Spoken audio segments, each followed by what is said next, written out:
कौन हो वत्स? मेरा नाम मालव जी है। मालव जी, जानते हो इस अपराध के लिए तुम्हें क्या दंड भोगना पड़ेगा? मृत्यु। मृत्युदंड पाने से पहले तुमको मुझे एक बात बतानी होगी। वह क्या? तुम्हारी चाल ढाल से जान पड़ता है कि तुम वीरपुत्र हो, सत्यवादी हो। इससे मुझे आशा है कि तुम झूठ नहीं बोलोगे। जो बात सत्य है उसे मैं अवश्य बता दूंगा, इसमें छिपाने की क्या बात है? युवक, क्या तुम मुझे मारकर मराठा साम्राज्य के मालिक बनना चाहते थे? नहीं। क्या मैंने कभी तुम्हें हानि पहुंचाने की चेष्टा की थी? क्या मैंने कभी राष्ट्र की प्रतिष्ठा पर धब्बा लगाया था? महाराज, यह सब कुछ नहीं। फिर तुम्हारे मन में क्या बात थी? आप पूछते हो तो सुनिए। मेरे पिताजी आपकी सेना के सिपाही थे। उसने देश की रक्षा के लिए अपने प्राण न्यौछावर कर दिए। आज उनको मरे हुए 2 वर्ष हो गए। इस समय घर में मैं और मेरी माता केवल 2 प्राणी है। इस संसार में मनुष्य सब कुछ सहन कर सकता है, परंतु अपनी पेट की भूख कभी सहन नहीं कर सकता। इसी विचार में बैठा था कि एक सिपाही ने आकर मुझसे कहा, यदि तुम शिवाजी का वध कर दो तो मैं तुम्हें धन दूंगा। इसी लालच में पड़कर मैं आपकी हत्या करने के लिए यहाँ पर आया था। जब तुम्हें इतना कष्ट था तो तुम मेरे पास क्यों नहीं आए? मेरे आने की क्या आवश्यकता थी? जिस वीर सैनिक ने देश की रक्षा के लिए अपने प्राण गंवा दिए, उस वीर सैनिक के परिवार के पालन पोषण करने की चिंता तो आपका ही कर्तव्य था। तानाजी, इस बालक को ले जाकर जेल खाने में बंद कर दो। कल उसे मृत्युदंड दिया जाएगा। मृत्युदंड पाने से पहले एक बात की भीख मांगता हूँ। वह क्या? मरने से पहले मैं मेरी पूजनीय माता के एक बार दर्शन करना चाहता हूँ। अगर तुम अपनी माता के दर्शन करके न लौटे तो? मैं वीर पुत्र हूँ, झूठ बोलकर मृत्यु से बचना नहीं चाहता।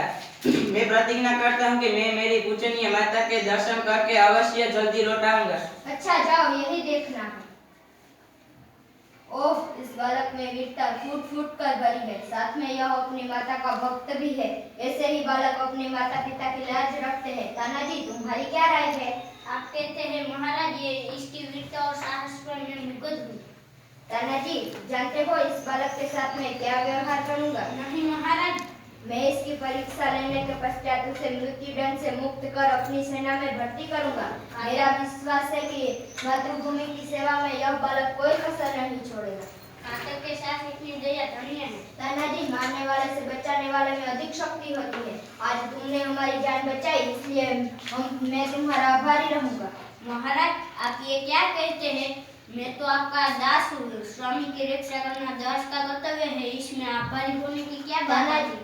तानाजी, तुम धन्य हो। तुम्हारे जैसे सेना नायक पर भारत माता गर्व करती है। अच्छा, जाओ, थोड़ी देर विश्राम करो।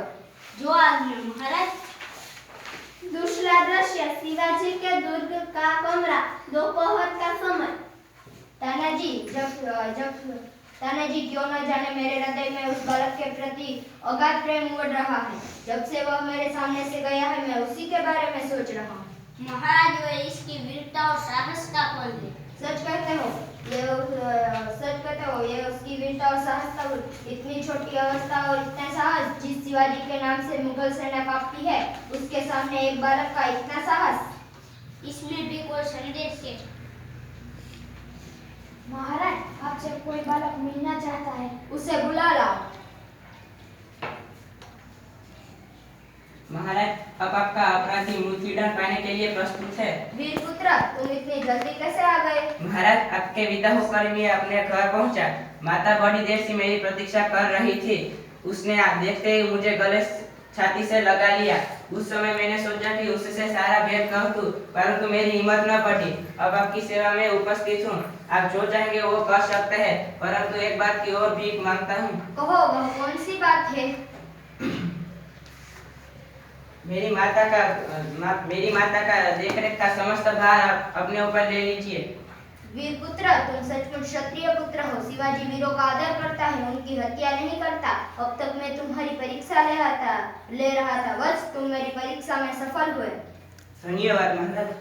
वीरपुत्र, तुम जिस प्रकार अपनी माता के दुख से दुखी होकर व्याकुल हो रहे हो, उसी प्रकार मैं भी दुखी हूँ। रात दिन उसी चिंता में रहता हूँ कि किस प्रकार भारत माता का दुख दूर करूं।